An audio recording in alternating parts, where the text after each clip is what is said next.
भ्रष्टाचारी कट्टर बेईमान मंत्री का मसाज होता है कानून का उल्लंघन करते हुए, तो उस पार्टी का मुखिया स्वयं कान पकड़ के जनता से माफी मांगता और कहता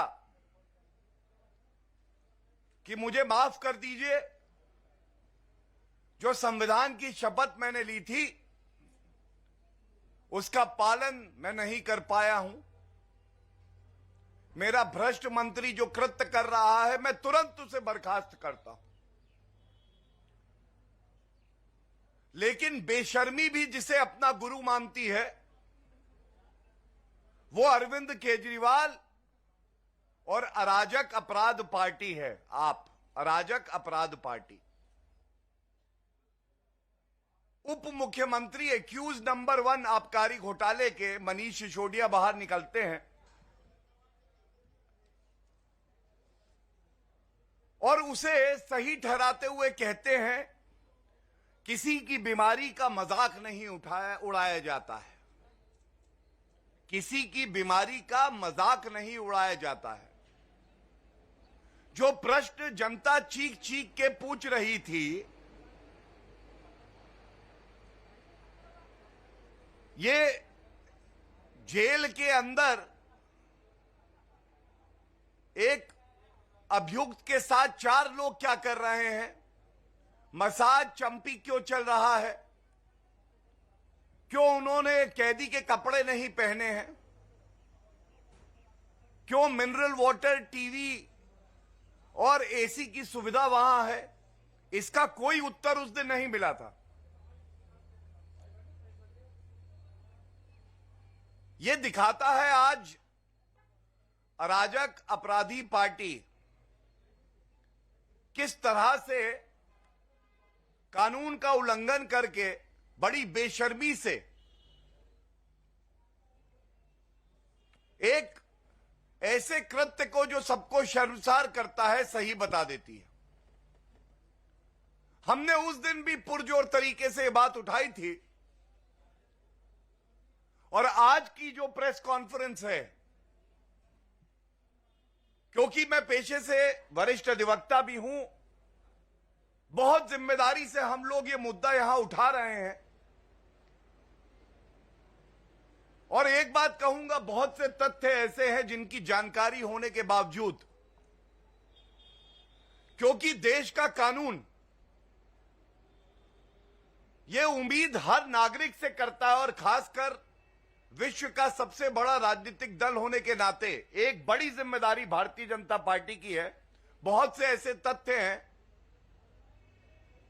जो कि हम आपके समक्ष नहीं रखेंगे, लेकिन यह दिखाने का प्रयास जरूर करेंगे कि किस तरह से अरविंद केजरीवाल को तुरंत बिना विलंब किए 2 कार्य करने चाहिए। पहला,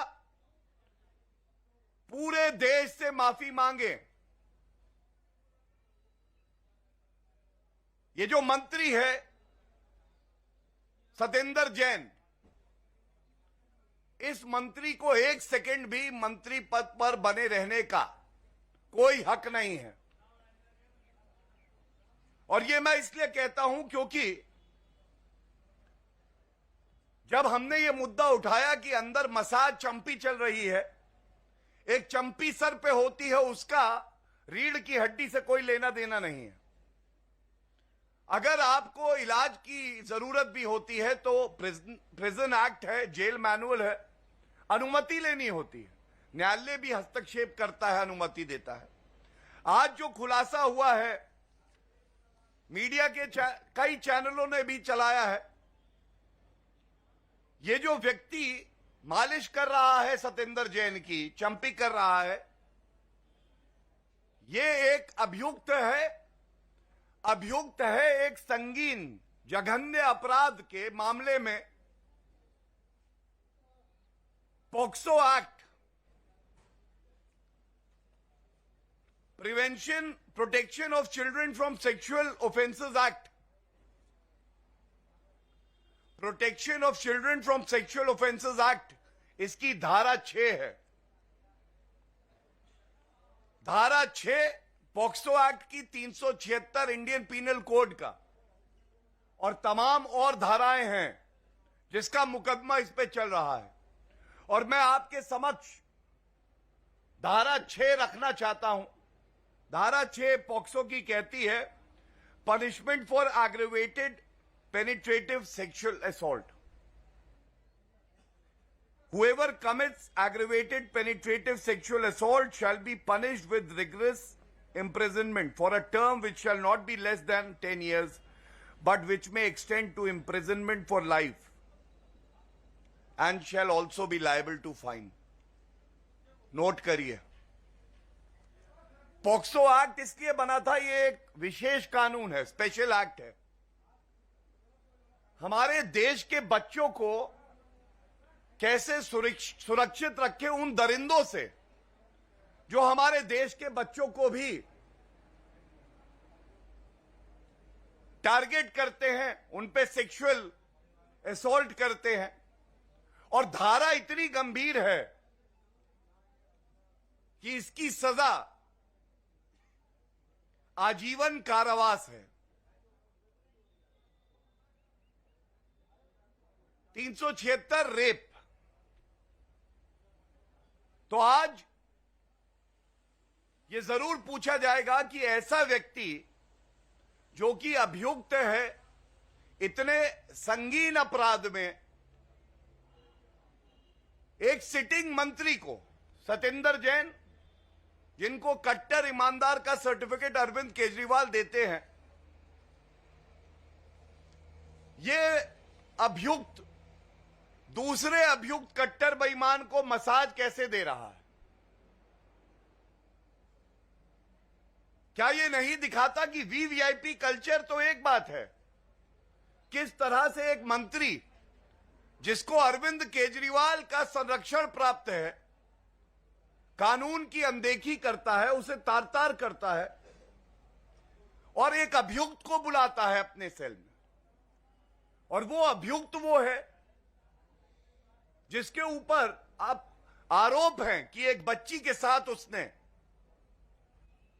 दुराचार किया है, बलात्कार किया है। ये कैसे संभव हुआ?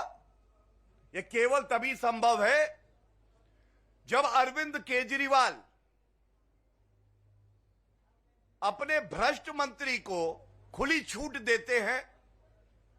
मुझे इससे कोई फर्क नहीं पड़ता अरविंद केजरीवाल जी की सोच है कि वो बच्ची जो हमारी बच्ची है उसको इंसाफ मिले। उसके परिवार वालों का दर्द अरविंद केजरीवाल जी का दर्द नहीं है।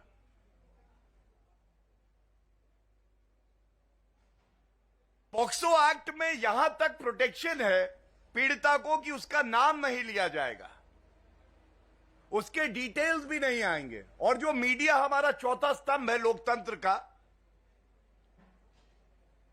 कितना संवेदनशील मामला होता है कि किसी बच्ची के साथ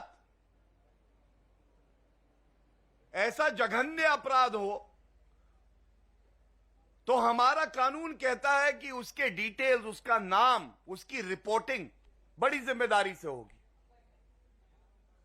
और यहां पे एक मुख्यमंत्री संविधान की शपथ लेके कहता है कि मैं संविधान की रक्षा करूंगा। नागरिकों के लिए सुरक्षा कवच बनना था, लेकिन यह कहना गलत नहीं होगा कि रक्षक आज भक्षक बन गया।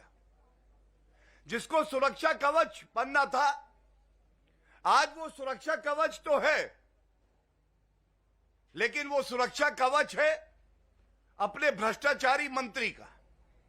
सुरक्षा कवच वो बन गया एक अपराधी का जिसने प्रथम दृष्टया बलात्कार जैसा जघन्य अपराध किया है। और ये 2M का मामला है।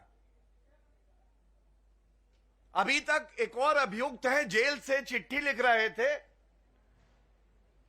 कि अरविंद केजरीवाल के इशारे पर भ्रष्ट मंत्री सत्येंद्र जैन प्रोटेक्शन मनी मांगते हैं। चिंताजनक था, पीड़ाजनक था। लेकिन आज जो सामने आया है, प्रोटेक्शन मसाज है ये। चिंता होती है कि एक अपराधी मसाज देगा, बदले में अरविंद केजरीवाल उसको प्रोटेक्शन देंगे। ये पूछा नहीं जाएगा। और अरविंद केजरीवाल जी, आप जहां कहीं छुपे हो, भारतीय जनता पार्टी आपको चेतावनी भी देती है और चुनौती भी देती है। चेतावनी यह देती है कि वो दिन दूर नहीं है, आप जनता से माफी मांगेंगे और जनता आपका हिसाब करेगी। और चुनौती ये देती है कि अगले 1 घंटे में आप जहां कहीं छुपे हो, अगर हिम्मत है तो बाहर निकलकर ये जो तथ्य सामने आए हैं, इन तथ्यों पे आप जवाब दें।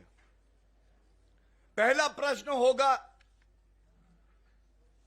अरविंद केजरीवाल जी, आप मुझे यह बताइए, और आपको बताना पड़ेगा क्योंकि यह जनता पूछ रही है, यह हमारी बच्ची का मामला है, उसको इंसाफ दिलाने का मामला है। आप उस बच्ची के साथ और उसके परिजनों के साथ खड़े हैं इंसाफ दिलाने के लिए, या अभियुक्त के साथ खड़े? दूसरा, ये आज की सूची है, इनके ही दिल्ली सरकार के वेब पोर्टल से। ऊपर मनीष सिसोदिया एक्यूज नंबर 1 और तीसरे नंबर पे सतेंद्र जैन, आज मंत्री हैं। यह सवाल बार बार चीख चीख के पूछा जाएगा, ऐसा व्यक्ति जिसपे भ्रष्टाचार के आरोप हैं और उसके साथ आज जो उजागर हुआ है कि वो ऐसे व्यक्तियों को संरक्षण देता है जो कि बलात्कार के मामले में अभियुक्त हैं, ऐसे मंत्री को आप बर्खास्त क्यों नहीं कर रहे हैं? इसको प्रोटेक्शन क्यों दिया जा रहा है? और अगर अरविंद केजरीवाल जी, ये जिम्मेदारी आपके